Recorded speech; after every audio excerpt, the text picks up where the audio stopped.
Накануне на озере Дусхол, Сватиково были проведены рейдовые мероприятия в целях соблюдения мер профилактики, соблюдения масочного режима и выполнения других пунктов указа в Рио главы Тувы.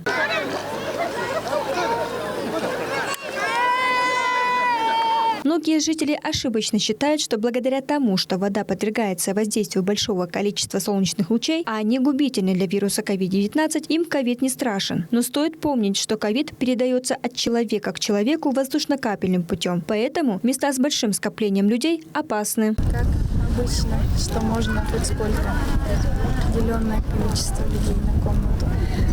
Солнышко, что загораем, соленая водичка. Первый раз приехала.